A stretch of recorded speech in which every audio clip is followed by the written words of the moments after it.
Warning. Although this podcast revolves around Disney, Disney movies, and Disney-related themes, we have a tendency to use mature language which is not suitable for all ages. Discretion is advised. Ladies and gentlemen, it is time for another edition of the Ocho and Ortiz Disney podcast, and we're going to be doing a review which we weren't sure about when I first decided to review this movie. So what are we reviewing? Stick with us and find out.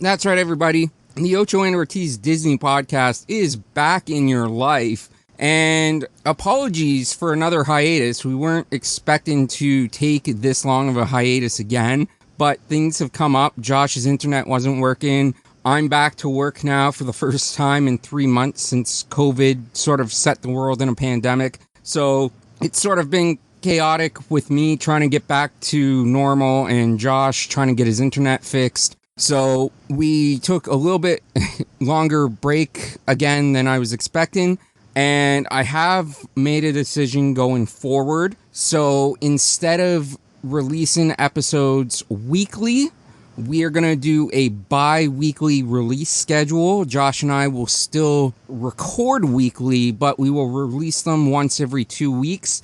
That way, if anything does come up for either of us in life, at work, in general, whatever, we'll still have some shows in the pipe that we can have ready for you guys to listen to if we're not able to record for a week or two. So we are recording this on July the 2nd. It will be released on, give me a sec here. So this episode will be released on July the 12th. And then we'll be doing one episode every 2 weeks after that in terms of releases. I think that's going to be easier for both Josh and I. This is the first time Josh is hearing it, so I'm hoping he's amicable to this. Yeah, sounds good. So that's what's happening going forward. I do want to give a quick shout out to Straight Talk Wrestling, our boy George McKay. He's doing some really, really great interviews in the wrestling world, so if you're a wrestling fan, be sure you follow him. Again, it's Straight Talk Wrestling. He just did an interview recently with Vicky Guerrero. He's doing Nug, the GM of Greektown, on the episode that he's releasing. Well, I think it actually came out today as of this recording, but George is a really great guy. He's been supportive of our wrestling podcast. He's been supportive of this podcast, so if you're a wrestling fan, go give him a follow. And I'm really excited.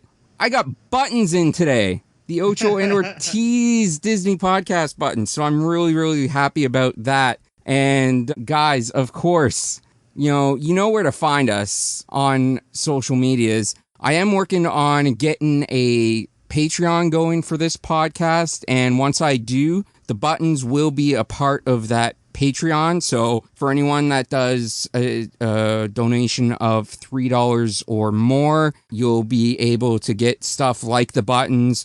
We have stickers. So just sort of little flair here and there, promotional things for the show.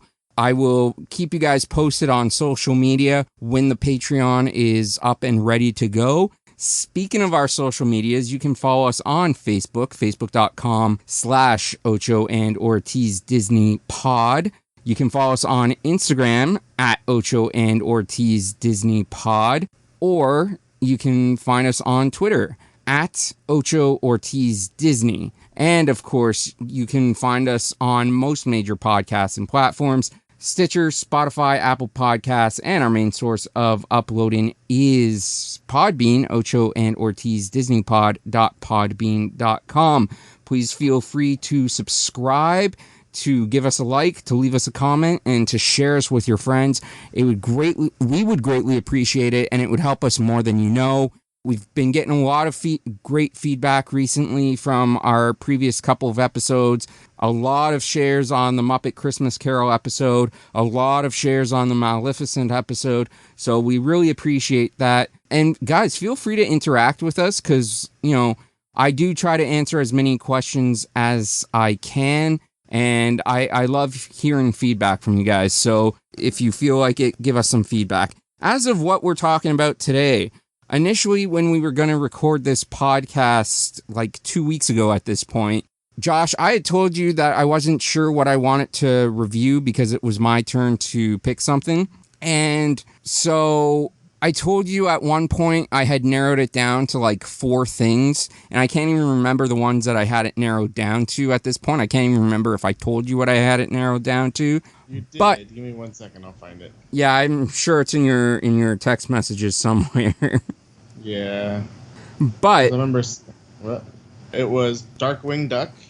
Oh, yes. Chippendale Rescue Rangers, Honey, I Shrunk the Kids, or what we're actually reviewing. Yes, what we are actually reviewing today, which is a documentary from 2009 called Waking Sleeping Beauty. And neither you or I really had any idea what to expect from that movie, but I saw in the description box that it was basically a documentary covering 10 years from 1984 to 1994 in the Disney animation department and the renaissance of the Disney animated film. And I am so glad I picked this film. I have now watched it 3 times. It's such a good film for anybody that has not seen it. Yeah, no. I remember when that was one of the options, I fully said, "What is Waking Sleeping Beauty?" Because I had no idea what that was. But then once you told me, I was like, "All right, cool. Yeah, no, I'm down to watch it." It sounded like God, what's that other one that's really good? It's like an actual document, the Imagineering story. Oh yeah, the series on Disney Plus. Yeah. So then after I watched it, I literally texted you like right away. I'm like, "Okay, this was a great choice. This is fucking fantastic." I've watched it, I think 3 times as well, and yeah, no, it was really, really well done. Yes, yeah. So the film was put together by Don Hahn, who was the producer on Lion King, I believe, as well as Beauty and the Beast. He was a producer on a couple of the animated films during the Disney Renaissance, but he was the one that put together this documentary of like sort of home videos and unreleased interviews with people behind the scenes at Disney and stuff. And it was really, really good. So we're just going to jump right into it. So this film sort of jumps back and forth a few times, like throughout the years. So it starts off in 1994 with Elton John doing the musical recordings for The Lion King. And then there's like a little blurb, a little script that comes up on the screen that says, "From 1984 to 1994, a perfect storm of people and circumstances changed the face of animation forever." And then Don Hahn, obviously, he put together this film, and he's also the narrator of it. And, I have the note right here. He was the executive producer of Lion King, and he was also the executive producer of the movie reviewed last time out, Maleficent. So he is still with the company. So he's been there God knows how long. Because I think in the movie he said he started there in the mid to late 70s. So he's been with Disney for like 40 years at this point. Yeah, that's crazy. Yeah, I didn't know he was on the Maleficent movie. Yeah, neither did I. Not when I was watching the movie, I didn't know, but when I was taking notes, I sort of just want to find out what other movies he had been producer on. Because in the movie, he does mention that at the beginning of the movie, he mentions that he was the producer on The Lion King. So I wanted to see what else he had done. And on his IMDb page, he was the executive producer for Maleficent as well. So I thought that was pretty interesting. So we've sort of covered movies involving Don Hahn 2 weeks in a row now. Yeah. No, that's pretty awesome. And so Don starts off talking about how Lion King was set to come out and that everybody was preparing for the traditional staff and crew release party. And speeches were normally speeches from the cast and crew, well, not the crew so much, but like the cast, the animators, as well as the bosses of Disney, people like Michael Eisner, Jeffrey Katzenberg, Roy Disney, Frank Wells. They would usually give speeches at the party. However, for the release party of Lion King, Don Hahn had decided to videotape all of the speeches from Eisenberg, Katzenberg, and Roy Disney. This is Walt's nephew, Roy, not his brother, Roy. Roy E. Disney. Yes. What his name was. So Walt's brother was Roy O. Disney, and then Roy's son was Roy E. Disney. Yeah. So Hahn had decided to record speeches from Katzenberg, Eisner, and Roy Disney instead of having them do it live at the release party, because they don't mention it until later in the film, but basically there was such an immense amount of tension between the three of the bigwigs at Disney, Eisenberg and Katzenberg, I keep saying Eisenberg because I'm thinking Jesse Eisenberg. Eisner, Michael Eisner. I'm so sorry. But there was such a rift between Eisner, Katzenberg, and Disney that Hahn had basically decided to pre-record the speeches rather than have them do it live. We then go back in time and they talk about how Walt Disney had started moving, before Walt passed away, how he had started moving away from animated films and started to go more into live action films with stuff like Mary Poppins, as well as focus more on the theme parks, Disney World and Disneyland.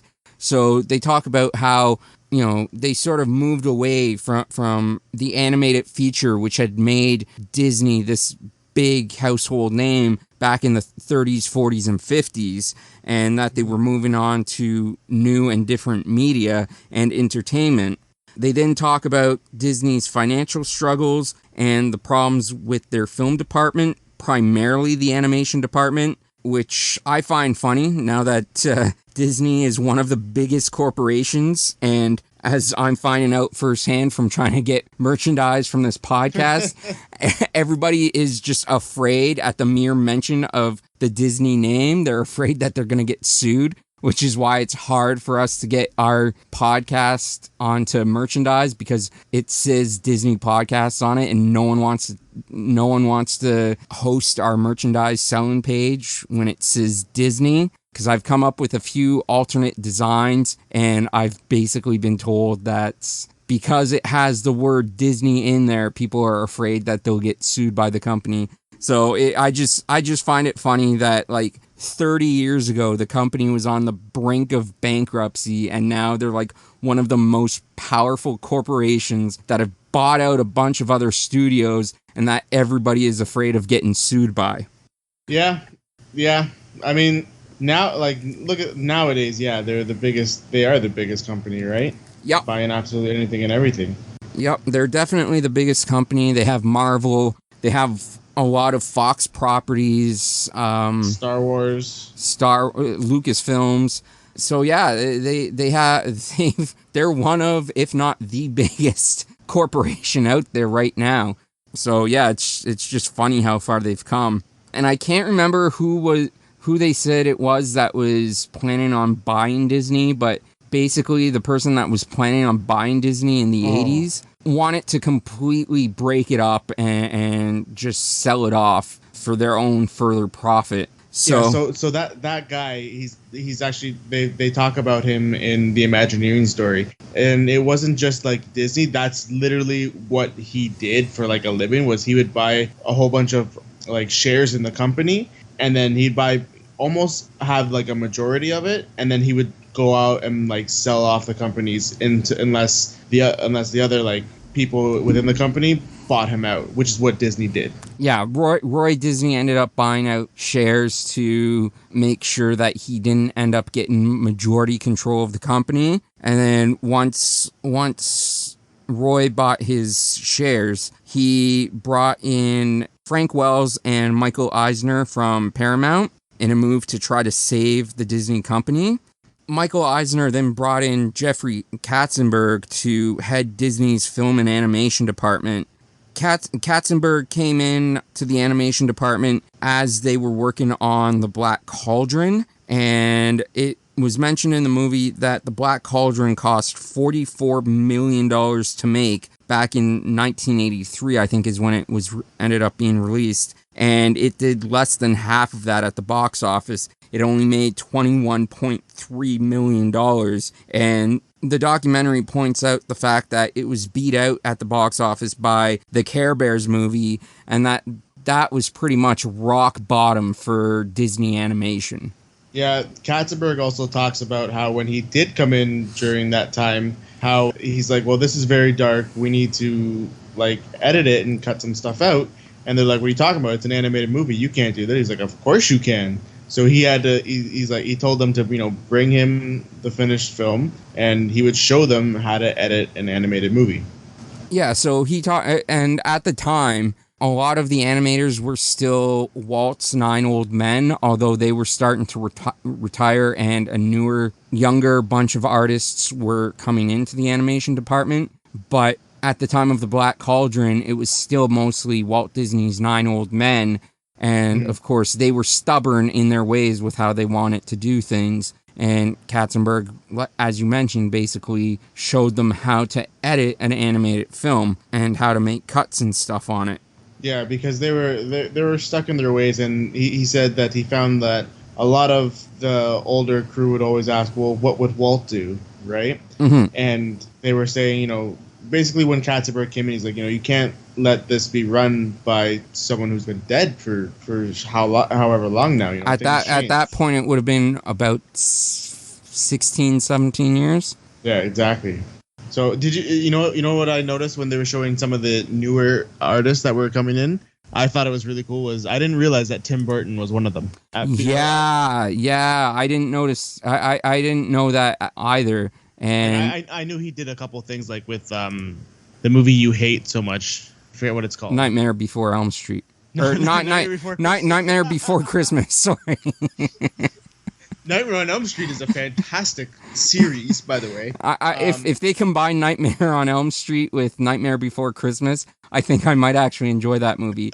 But yeah, the picture that I have up on the screen for those of you watching the video podcast is basically like one of the first batch of Disney animated artists from their animated school, Cal Arts. And I believe in the movie they said that this picture was taken from in 1975. I don't think Tim Burton is in there. I can't see Tim Burton in there. No, I don't think that's him in the back with his hand up to his mouth beside the girl. Beside the girl? Yeah. Yeah. That might be him, but I don't think so. But yeah, so anyways, a lot of people. Who's the other? Shit. There were a couple of really, really big names that I had no idea had started at Disney. John Lasseter, who ended up going on to Pixar, he started off with Disney as well. So yeah, there were so many names there that I had never known started off with Disney. I just thought that they worked with Disney at like later points in their career. Mm-hmm. But so after the failure of Black Cauldron, because Jeffrey Katzenberg was not only in charge of the animated film department, he was also in charge of the live action film department, and he wanted a bigger space to bring in more stars for Disney live action films, so he ended up closing the animated studios on the Disney lot, and they ended up moving to Glendale, California. And basically, all the animators that were working at Disney at the time thought that was it. They thought that was the complete death of the Disney animated department. And I'm trying to think of what the movie was that they were working on at the time. After that, was it not? Fuck it. Oh, God. The Great Mouse Detective. Yeah, that's what I'm thinking. So I was going to say Oliver and Company, but that was much later. Yeah, I think it was Great Mouse Detective. But I think there was something else in between Cauldron and Great Mouse Detective, but I can't remember what it was. But anyways, Oh, was it Who Framed Roger Rabbit? No, because that would have been around the same time as Oliver and Company. Those were both like 88. Great Mouse Detective was 86, but I think there was something that they were working on that ended up being released in 84 or 85. Because Cauldron, I think, was 83 or 84. Hold on, let me look this up. Give me one sec. Black Cauldron was 85. Yeah, so it had to be Great Mouse Detective, because that's what came out after Black Cauldron from what I can find. So had to be Great Mouse Detective that they were working on when they ended up getting moved to the studios in Glendale. But they talk about the fact that the studios in Glendale, because it was like so run down, it was also a much more open space, and it actually allowed for more ideas to flow more freely because people couldn't just hide in like their own offices and their own cubicles. So people were having a lot more discussions and a lot more input. So it seemed like moving to this studio in Glendale actually really helped the animated department a lot. Sorry. And yeah, no, it was, I like that part when they thought they were like, they were going to get fired and everything. And that's when they decided to do that recreation of Apocalypse Now. Yeah. The animators decided to do their own version of Apocalypse Now amongst each other in the studios. Seeing all those little videos or like the homemade things, that was really funny. Yeah. The Great Mouse Detective. What I found cool about it was that it was originally going to be called Basil of Baker Street. Yep. Right, because it's based off a children's book series, and then when they switched the name, one of the animators got mad. Well, not that he got mad, but he put out a joke memo from what was his name? It's Peter something, right? Yeah, Peter Schneider. Yeah, where he made it look like it came from him. Where they were where it said we are now changing all the names of all the Disney movies, and like Snow White would be, what was it, 7 Men help a girl or something, and Cinderella was going to be like glass shoes or something like that. The girl with the see-through shoes. The girl with the see-through shoes, yes. But yeah, so basically what happened was Katzenberg had started having these meetings on a regular basis, and Roy Disney in the film points out the fact that he was having them at like having them on like Sunday mornings at like 8 o'clock in the morning, and no one wanted to be there at 8 o'clock on a Sunday. And basically Roy told Katzenberg that the next time he has a meeting this early on a Sunday, that Roy was just going to show up in his like his PJs, his pajamas, and his sleeping coat. And that's when Katzenberg basically said, Roy, what you need is your own Jeffrey Katzenberg, because Katzenberg was basically like Michael Eisner's right-hand man running the film department. So then that's when Roy brought in Peter Schneider. And basically Peter Schneider was open to all sorts of creative ideas and inputs and criticism, but it was said in the documentary that the only thing that Peter would not allow to be criticized was the marketing department. So when the marketing department decided that they were going to change the name of the movie from Basil of Baker Street to Great Mouse Detective, as you said, that's when that memo went around, because people were just completely fed up and they hated the name The Great Mouse Detective. Personally, I understand I understand the sentimentality behind Basil of Baker Street. I think The Great Mouse Detective is a much better film, to be honest. Trying to target it towards kids, which is what it was. I think that's the better title. I think the marketing department went with the right title. Oh, definitely. I mean, nobody was going to know what Basil of Baker Street is. Great Mouse Detective, perfect. But another thing that got the animators kind of pissed off was the fact that Jeffrey Katzenberg came out during one of his meetings and said that he didn't care about Academy Awards. All he cared about was the Bank of America Awards, which basically meant he only cared about how much money the movies made at the box office. He didn't care about the critical acclaim. He didn't care about like insider awards like the Oscars, the Golden Globes. He wanted to make money off of the movies, and that's all he cared about. And he came right out and told the animators that during one of his meetings, and that pissed a lot of people off. Yeah. They were not too... I mean, I feel like Katzenberg pissed off a lot of people. I mean, I'll get more into it, but I mean, you know how much I ranted on him a couple weeks ago when we did Muppet Christmas Carol. But oh, that's who you ranted on, was Katzenberg? Yeah. He was the one that cut the most important song from that movie. And we'll get to it because he almost did it again with another fucking animated film, but we'll get to that very, very shortly. So, anyways, like I said, animators were told that they could be critical of anything but the marketing department. That memo got sent around. It even ended up becoming a category on Jeopardy a year later, which was fucking hilarious. I don't know how Jeopardy managed to get a hold of that memo, but that was fantastic. Apparently, Peter Schneider was beyond livid at the fact that somebody did that, and then I guess Katzenberg had pulled him aside and told him, like, not to let it get to him or whatever, and it ended up blown over, but he was really pissed off about it at the time. Mm-hmm.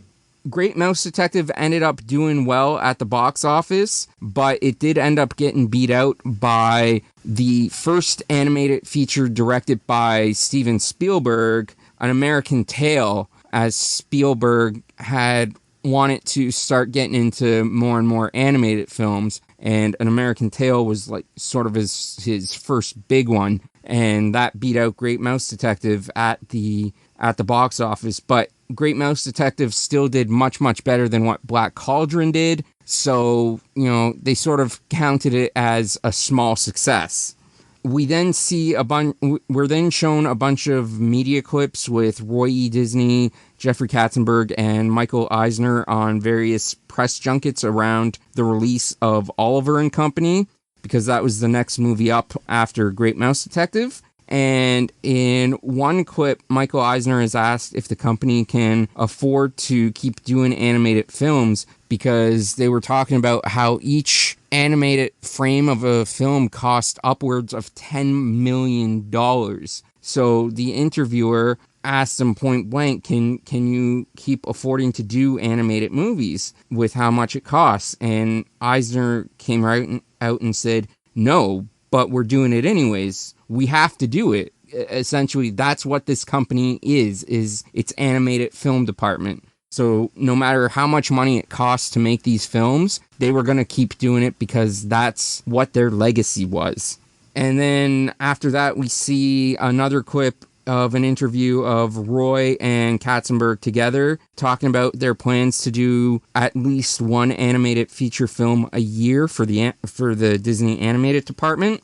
The movie then talks about the creation of the VCR and home video, and the fact that Pinocchio was the first Disney film released on home video on VHS. And at the time, Disney re-released their classic animated films in movie theaters once every 7 years. And that's a practice that they would then carry over into their home video releases, as anybody that's had to deal with the Disney Vault knows that they would release their classic animated films on home video for a brief time, and then it would go back into the vault again for 7 years before they re-released it. But that was a practice that they used to have in terms of releasing it in theaters. They would release it once every 7 years, and then once home video came, they transitioned it in that way. But basically, home video really helped in terms of revenue for Disney, because they didn't have to pay to have the film distributed in theaters. So that cut down on a lot of cost of re-releasing these films. They could just release them on home video, produce all the videos and stuff, maybe spend a bit of money on the advertisements, on commercials, that sort of thing, but they weren't having to spend as much as they would have if they had to completely redistribute them to theaters. So they were making more money on home video than they would have re-releasing these classic films in theater. So that started to become more of where Disney would focus and get their money from, is from the home video releases. Yeah, that was smart to switch it over to that. Yeah, and they didn't have to pay licensing fees either. That was another thing that they saved on. because you have to pay in addition to theatrical distribution fees, you have to pay licensing fees to the theater. So they cut down on that as well. And the success of Pinocchio led to other classic films being released on home video, and then as well as direct-to-video movies and sequels, which would more so come later. Like, after 94 is sort of when they started to do more sequels and stuff as direct-to-video features. And then, because of the success of home video sales, that helped bring in more money for them to pay for future projects. And one of the ones that they mentioned that it helped pay for was Beauty and the Beast, because that was a movie that Walt wanted to make at one time, but he sort of put it on the back burner, and then it never really got made because they didn't really have the money to fund it. And now with home video, they could put that into movies that they had wanted to do in the past but weren't able to. Then we're in 1987, and as 1987 rolled around with the success of Great Mouse Detective and the home video release of Pinocchio and a few other titles, Disney was back in high demand, and their live action movie department and their theme parks were doing very, very well. But the animated film department was still in limbo. People still didn't know if they had job security or not, because again, it was still costing more to make these movies than they were bringing back in. Little Mermaid and Roger Rabbit were being made at the same time, but Roger Rabbit ended up running over budgets. And Don Hand brings up at one point, because Little Mermaid they were producing in the States, and Roger Rabbit was being made in London. And, and basically, they had run so over budget that Katzenberg was capping the money. He wasn't going to spend another dime on Roger Rabbit. But what Katzenberg did was he paid for private cars and private planes to bring all the animators from London back to the States to tell them that they wouldn't be spending another dime on the movie, and then paid for them to go back to London to finish up the movie with whatever money that they had left. So they just wasted this a whole bunch of money for a meeting that Katzenberg could have flown over himself for, and if it was just Katzenberg flying to London instead of the entire animation department flying from London to the States, it probably would have saved them a lot more money. Yeah, definitely. Having said that, Roger Rabbit ended up being a huge box office and critical success, and it led to a huge return financially, a big profit return. So even though it went over budget, it still did really, really well and ended up returning more than what it cost to make it. So they just absolutely knocked it out of the park. And that was a movie that was directed by Steven Spielberg, because Spielberg had wanted to work with Disney, but when he was getting into the animated feature films, like, really no one wanted to sort of be associated with Disney. Even if they wanted to work with Disney, Disney was so poison that people would stay away to save their own careers. And then once Disney started to do better with Great Mouse Detective and Oliver and Company, Brave Little Toaster, more people want to come back on. So that's when Spielberg came on to direct Roger Rabbit, and it ended up being just a huge, huge success. Yeah. Now, at the time of Roger Rabbit's release, they were still working on The Little Mermaid, and Howard Ashman and Alan Menken were brought in to do the music for Little Mermaid. And then there's a big segment in the documentary focusing on the music of The Little Mermaid, as well as Howard Ashman and Alan Menken and their careers before Disney. And they would end up going on to do the music of a bunch of different Disney films. They did Little Mermaid, they did Beauty and the Beast, they did Aladdin. So yeah, I'm pretty sure they did Lion King as well, right? Pretty much, I'm pretty sure like Alan Menken and Howard Ashman up until Beauty and the Beast, and I guess a little bit of Aladdin because then he passed away. Well, Lion King was Elton John and Tim Rice, was it not? Was Alan Menken not on that as well? I feel like Alan Menken was kind of on like all of those after once he came in, right? I could be wrong. I'd have to double check if he was on Lion King. Howard unfortunately passed away before Lion King. Menken may have been, but I think Lion King was pretty much all Elton John and Tim Rice. Yeah, because I know Tim Rice came in to do Aladdin as well. Yeah, right? he came in to Ashman passed. after Ashman passed, they got Tim Rice to come in.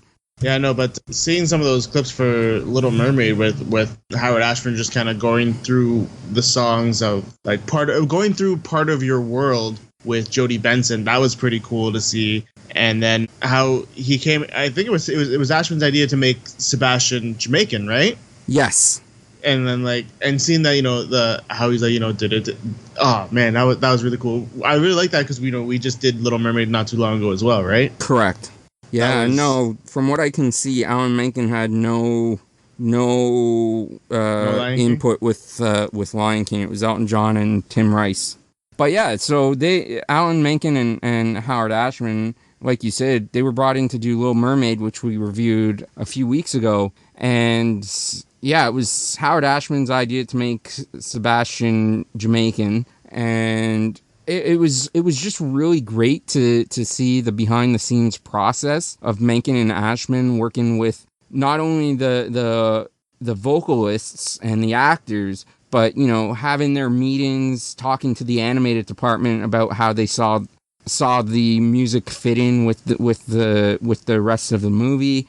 Now, it was brought up that during a screening for Little Mermaid, Katzenberg felt that the song Part of Your World really didn't connect with the audience, and Katzenberg was going to cut Part of Your World, and everybody ended up fighting him on it, and I think Ashman even threatened to choke him if he cut that song from the movie, so he eventually kept it in. But again, they talk about how Part of Your World was like the heart of that movie, like that's the song that really sets up the movie the rest of the way through. And it's the same thing with the one from A Muppet Christmas Carol, When Love Is Gone. That song was the heart of the movie. And fucking Katzenberg decided to cut it. And he almost fucking cut Part of Your World. But enough people fought him on The Little Mermaid that he didn't cut it. I wish there were people that had the balls with A Muppet Christmas Carol to fight Katzenberg as hard as the crew on Little Mermaid fought him.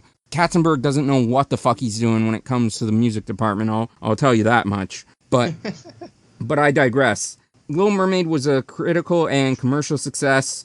Part of the money from the success got put into buying computers to help better animate movies in the future. The company they invested $10 million into and bought computers from was Pixar, which at the time wasn't as big as it is now. Pixar had basically just started playing around with the idea of computer animation. They had done a few computer animated Listerine commercials, but they even bring this up in the film. No one had even done a short animated feature on these computers, let alone a full-length feature film, which is what Disney Animated Studios was about to attempt to do with The Rescuers. Yeah, and they went to Frank Wells to get the check and like, hey, we need $10 million for this. And, he's like, what? Yeah, well, yeah, because Roy Disney went into Frank Wells' office, and Frank was basically like, what are you doing here, Roy? And Roy's retort was, I'm here to make sure you sign that check, Frank. Yeah, exactly. Frank Wells was said to be like, you said it before about how they talk about there was a lot of tension between Katzenberg, Eisner, and Roy Disney. Well, Frank Wells was apparently the guy to talk to and calm the three of them down, basically. Yep. Right? Yep. I do have points on that later on, but you are correct on that point. And like I said, the first, a lot of us think of Toy Story as the first Disney-Pixar collaboration for a movie, but in reality, it was really The Rescuers Down Under, a sequel to the 1977 was when the original Rescuers came out. But basically, they used the computer to animate and color in all the drawings and stuff that the artist had come up with. So this was the first Disney-Pixar collaboration, even though Pixar's name wasn't on it because Pixar hadn't created the studio yet. It was just their computers that were used for the animation. But yeah, I think that's a fun little piece of trivia because most people, if you ask them what was the first Disney-Pixar collaboration, they're going to say Toy Story, like right off the bat. But really, it was Rescuers Down Under. Yep. Because I would have said Toy Story for sure. And Rescuers Down Under also became the first computer/digitally animated feature film ever, but it ended up being a box office flop. They said in the movie that it only made $5 million its opening weekend. It really only made like 3.8 million. However, like when you look at the movies it was up against its opening week, like it's not a surprise that it didn't do well. Here are the movies that beat it out at the box office, because it did end up finishing 4th on its opening weekend, but it was up against Home Alone, which just was a fucking fantastic film and has become a so-called Christmas classic. It was up against Rocky V, and it was up against Child's Play 2. So you had these huge successful movies, 2 of which were already established franchises, and when you look at that, it's really not a surprise that Rescuers Down Under didn't do as well as it possibly could have. But because it made such a low amount on its opening weekend, Jeffrey Katzenberg decided to pull all the financing and stuff from the ad revenue, and basically they just didn't promote it anymore after opening weekend, so it ended up flopping even more because, after opening weekend, no one even knew it was out because there would be no advertising for it. Yeah, that was kind of crazy. When I don't remember who got that call, but I know Katzenberg was the one who pulled everything, right? Yeah. So the guy, whoever he was talking to, he's like, "What do you mean you pulled it?" He's like, "I pulled it. Don't worry. We're going on to the next one." And the guy started crying. He's like, "It's okay. Just move to the next one." Yep. However, because of the underperformance of Rescuers Down Under, that led to the next film that was being worked on to have its budget slashed. And that movie, that was the victim of that, ended up being Beauty and the Beast. Yes, yeah. They brought in a director for this specific movie. Yes, Richard Purdom. Yeah, Richard Purdom, and they made about 20 minutes of the film, and he did not think that they were going to scrap it, but that's what they did. Well, it was Don Hahn that didn't think they were going to scrap it because Don Hahn was the producer on it, on Beauty and the Beast. But yeah, they made 20 minutes of it, and originally Beauty and the Beast wasn't going to be a musical. It was just going to be a straight up animated film, very much in the style of original classic Disney movies, with a story rather than a focus on story rather than a focus on the musical aspects. But Katzenberg completely scratched the film after the first 20 minutes.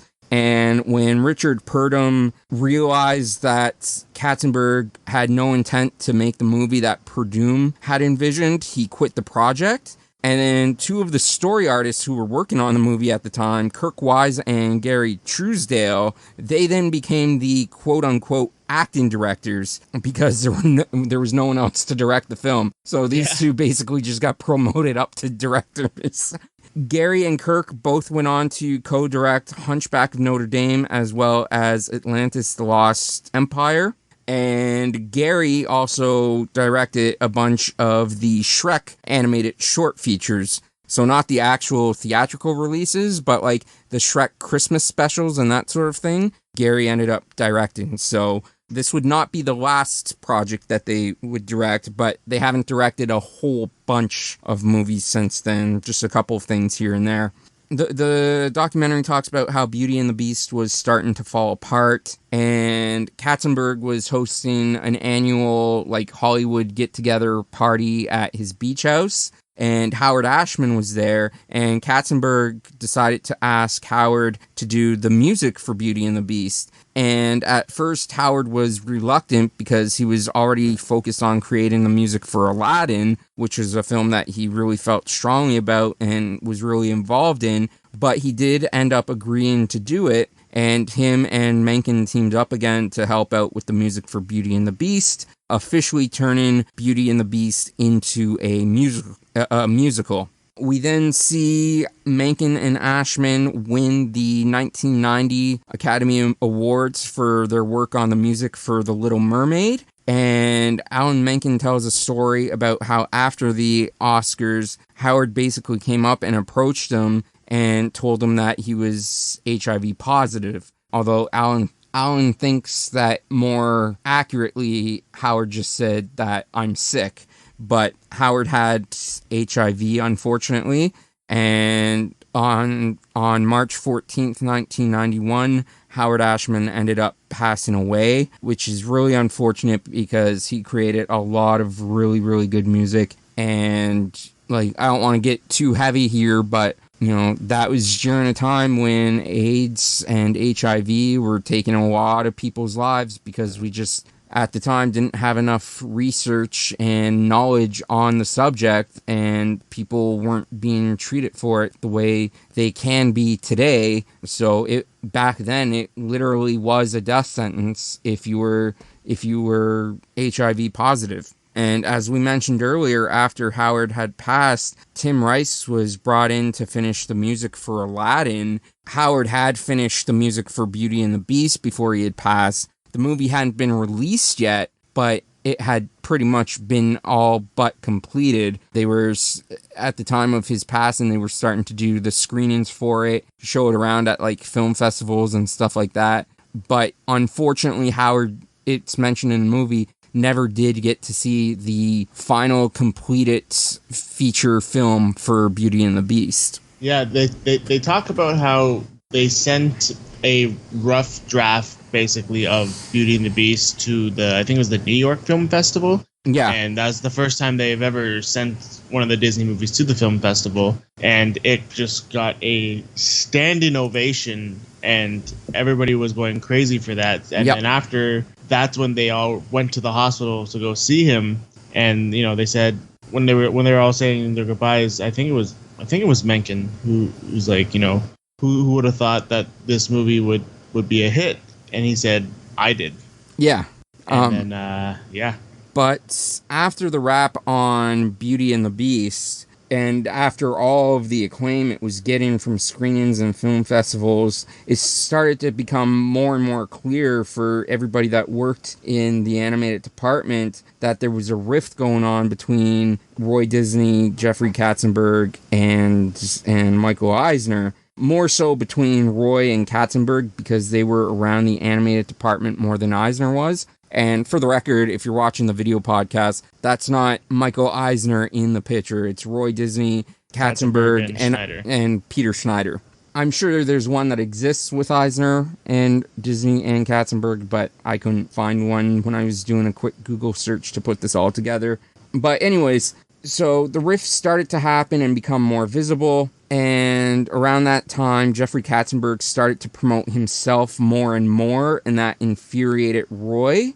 And, there's an audio clip of Michael Eisner saying he really didn't care how Katzenberg handled himself or if he promoted himself, as long as he was promoting the movies as well, because the movies were the priority. But Katzenberg promoting himself really sort of put a strain on his relationship with Disney, because Roy felt that the movies and not the individual should be the focal point.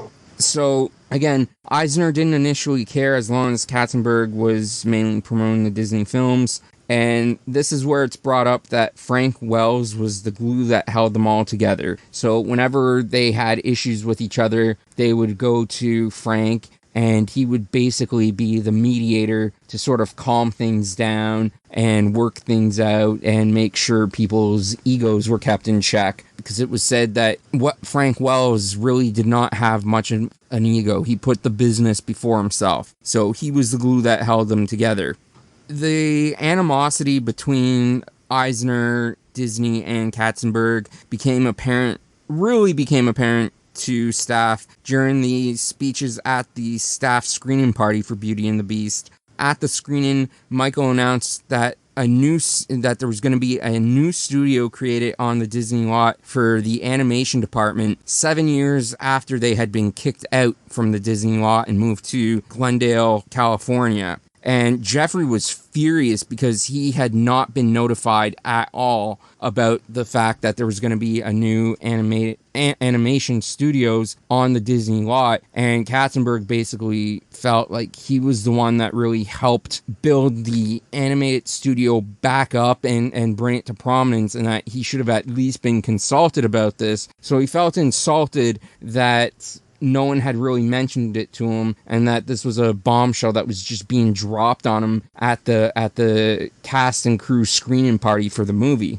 Beauty and the Beast ended up winning the Best Musical Comedy Picture at the Golden Globes, and it got nominated for Best Picture at the Academy Awards, which was a huge feat for an animated film at that time. And it still is. You still don't really see a whole lot of animated films get nominated. But yeah, at the time it was huge. And it was also only the third Disney film to be nominated for a Best Picture Academy Award. The others being not Silence of the Lambs, Dead Poet Society, and I think Mary Poppins. I know Dead Poet Society for sure, but I didn't write down the other one, but I think it was Mary Poppins. But anyway, Silence of the Lambs did end up beating out Beauty and the Beast for the Academy Award. But yeah, it was huge. The fact that an animated feature film had been nominated, and the fact that it was only the third time a Disney a Disney film period had been nominated for Best Picture at the Academy Award. So it was huge. The animators were exhausted from overwork, from doing like one feature film a year, and then with all the success they had, they ended up going to all these award shows and all these parties and stuff too. So they were overworked and exhausted, but they kept pushing themselves to do better because they had gotten accustomed to reaping the rewards of their work. And then that's when it's mentioned about all the people that used to work with Disney coming back to work for them again. Like Tim Burton came back for Nightmare Before Christmas, as we had mentioned earlier. Disney Animated Studios did try to lure John Lasseter back to their animated department, but at the time he was with Pixar. And Pixar had decided that they wanted to start up their own studio to make animated films. So because Disney couldn't lure John Lasseter away, what they decided to do was strike a deal with John Lasseter and Pixar to co-produce a movie.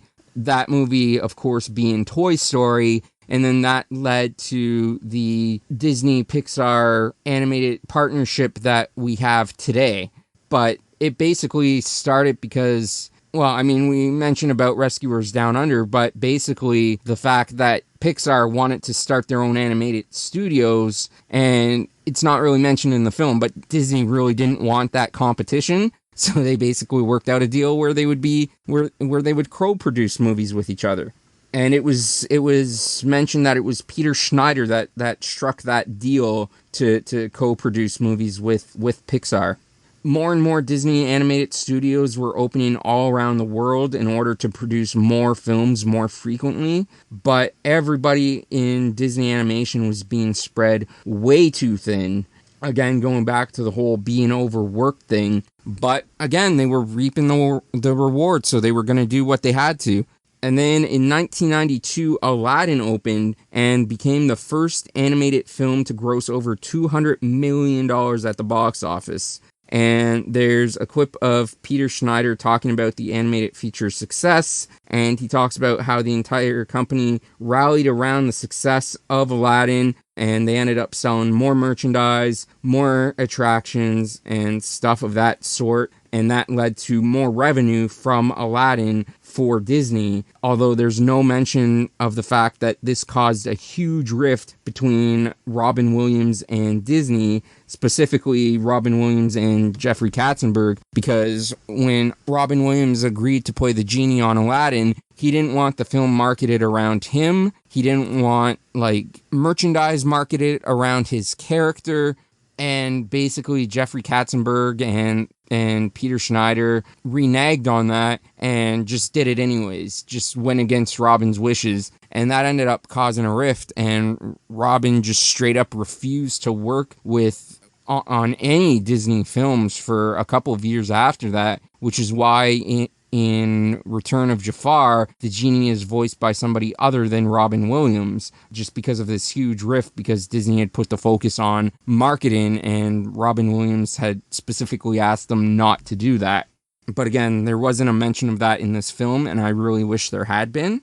And while everybody at Disney was celebrating the success of Aladdin, the animators were back at work creating The Lion King, and a few months into the animation work, Katzenberg called a meeting between the two teams working on Lion King and Pocahontas, because both movies were being created at the same time. And Katzenberg basically made it seem like he had no faith in Lion King and that Pocahontas was going to be the bigger success of the two. And that basically made the animators of Lion King feel like they just didn't want to continue work on the movie. And a lot of the animators from The Lion King even switched over to work on Pocahontas because they had been led to believe that it was going to be the bigger of the two movies. Once again, just another example of Katzenberg being a complete fucking dumbass and putting his own foot in his fucking mouth and not really knowing what he's goddamn doing. Like, it doesn't matter if you... It doesn't fucking matter if you think that one movie is going to be bigger than the other.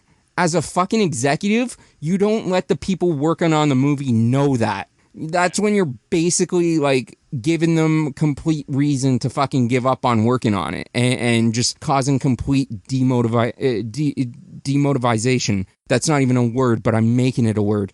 I feel like wasn't he so, like, into Pocahontas just from the name? Yeah. I mean, don't get me wrong, Pocahontas was a great movie, and it was a success as well, but, like, the fact that he thought that was going to be better than The Lion King... Yeah, the name and the theme of it with the Indians and the... Well, sorry. I think in the movie they say Indians, but Native Americans and you know, the British and the whole colonization thing. Katzenberg thought that would be a more appealing story, apparently. But yeah, just a complete fucking dumbass. Again, it goes back to the fact of, it doesn't matter if you think it's going to be a bigger success. You don't fucking tell your teams that. You don't. You still try to motivate the other team to complete the film, and then you leave it up to the box office to decide which of the two films is going to be better. You don't... Exactly. You don't, like, just demotivate your fucking staff by being like, oh yeah, this film is gonna not be that good compared to this other amazing film that we have. Like, it's just... fuck. Like I said on the Muppet Christmas Carol review, Jeffrey Katzenberg is the black eye on Disney films. Like, I know he gets a lot of the credit for the rebirth of Disney animation and the Disney Renaissance, but man, he did a lot of harm to it as well. And I think there are some things that could have been even bigger successes than they were if Katzenberg had not been involved. But Katzenberg's a fucking idiot. Specifically in my notes, I call him a fucking dumbass. Tell me how you really feel about Katzenberg there, Dave. Fuck, I hate that guy. God damn it. He should never be allowed to work in movies again. That guy doesn't know what the fuck he's doing. He just took credit on the backs of giants. But anyways, during production on The Lion King, the rift between Roy, Michael, and Jeffrey grew more and more, and unfortunately on April 3rd, 1994, the glue that held them all together, Frank Wells, died in a helicopter crash. And after Frank's death, Katzenberg wanted to take over as president of Disney Corporation.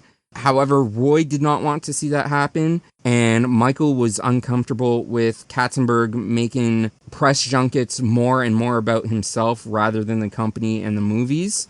Also, the fact that Michael felt Jeffrey was too eager to get Frank's job after Frank had died, instead of just being patient and giving time for people to grieve the loss of Frank. Eisner did not like how Katzenberg handled the situation and basically, you know, wanted to take over right away.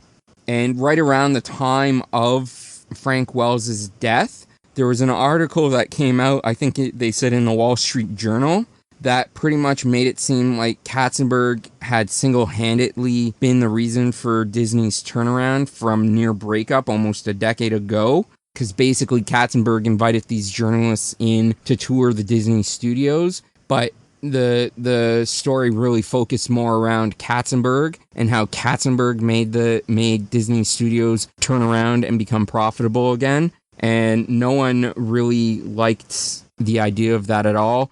And because of that rift between Roy, Michael, and Jeffrey, and the fact that neither Michael or Roy wanted Katzenberg to become president of Disney Corporation, Disney Company, that's when Jeffrey Katzenberg ended up just leaving the film department and leaving Disney altogether.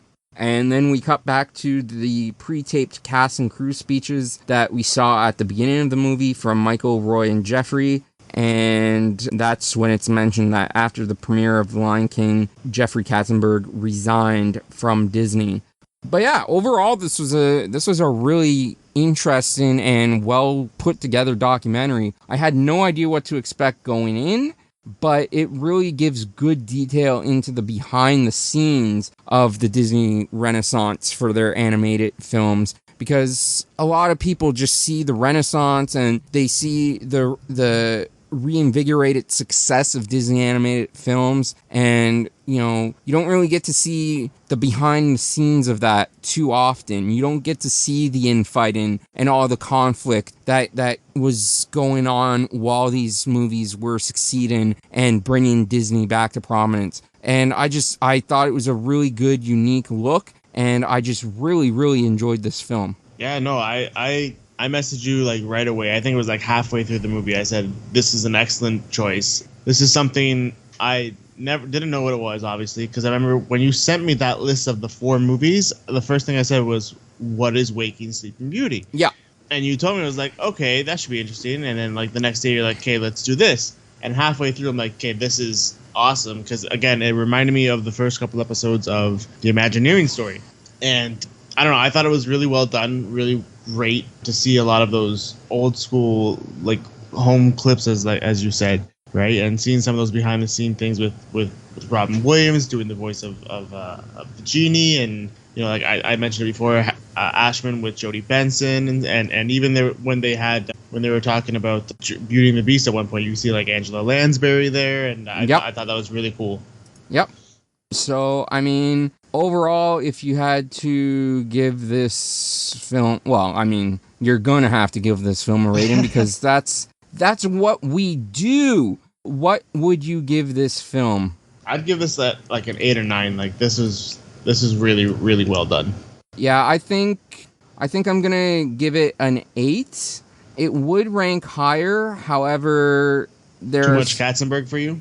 Not too much Katzenberg, but the fact that like they didn't really focus on things that I would have liked to have seen them focus on. Like I mentioned earlier, the fact that the marketing of Aladdin caused that rift with Katzenberg and Robin Williams and Disney. So, I mean, it did do a good job covering a lot of the riffs and tension and everything going on behind the scenes, but there were other aspects that I would have liked to have seen them cover more. So, overall, I'm gonna give this an 8, but it was a really, really well done documentary.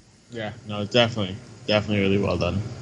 Having said that, as we said at the beginning of the show, guys, you can follow us on social medias. We are on Facebook, facebook.com/Ocho and Ortiz Disney Pod.